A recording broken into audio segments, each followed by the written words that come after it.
اعوذ باللہ من الشیطان الرجیم بسم اللہ الرحمن الرحیم اللہم صلی علی سیدنا محمد وعلی آل سیدنا محمد۔ عشرہ مبشرہ۔ اللہ تعالیٰ کی ذات بابرکت کا ہم پر بے پناہ احسان ہے کہ اس نے اپنے حبیب صلی اللہ علیہ وسلم کی امت میں ہمیں پیدا کیا، اور یہ ہمارا ایمان ہے کہ نبی اکرم صلی اللہ علیہ وسلم کی ذات اقدس باعث تخلیق کائنات ہے، اور آپ صلی اللہ علیہ وسلم آخری نبی ہیں، اور آپ کے بعد کوئی نبی نہیں آئے گا۔ اللہ تعالیٰ نے نبی اکرم سید عالم صلی اللہ علیہ وسلم کی ذات بابرکت کو رحمت للعالمین بنا کر بھیجا۔ اسی لیے دین کی سربلندی اور قرآن اور حدیث کے علم اور اس کے پیغام کو پوری دنیا میں پہنچانے کے لیے صحابہ کرام رضی اللہ تعالیٰ عنہ کو آپ کا ساتھی مقرر کیا۔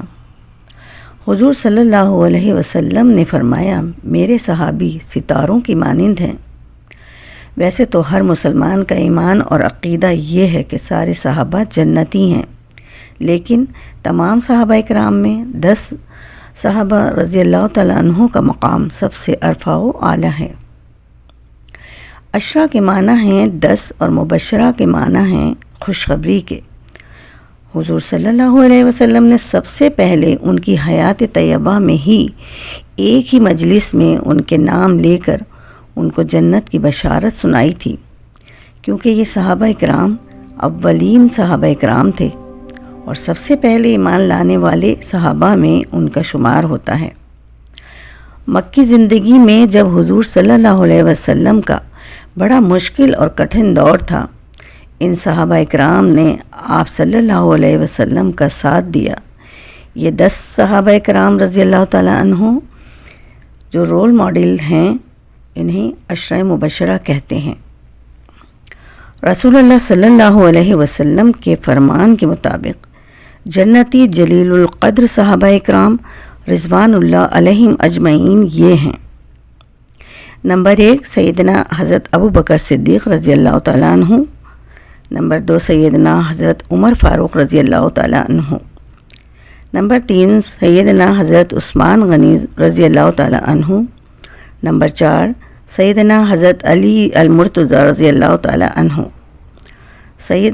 نمبر 5 سیدنا حضرت طلحہ بن عبید اللہ رضی اللہ تعالیٰ عنہ۔ نمبر 6 سیدنا حضرت زبیر رضی اللہ تعالیٰ عنہ۔ نمبر 7 پہ حضرت سیدنا عبد الرحمن بن عوف رضی اللہ تعالیٰ عنہ۔ نمبر 8 سیدنا حضرت سعد بن ابی وقاص رضی اللہ تعالیٰ عنہ۔ نمبر 9 پر سیدنا حضرت سعید بن زید رضی اللہ تعالیٰ عنہ، اور نمبر 10 سیدنا حضرت ابو عبیدہ بن الجراح رضی اللہ تعالیٰ عنہ۔ تو یہ تھے عشرہ مبشرہ۔ اللہ تعالیٰ تمام مسلمانوں کو ان کے نقش قدم پر چلنے کی توفیق عطا فرمائے، اور ہم سب کو ان سے سچی محبت کرنے کی توفیق عطا فرمائے۔ آمین یا رب العالمین۔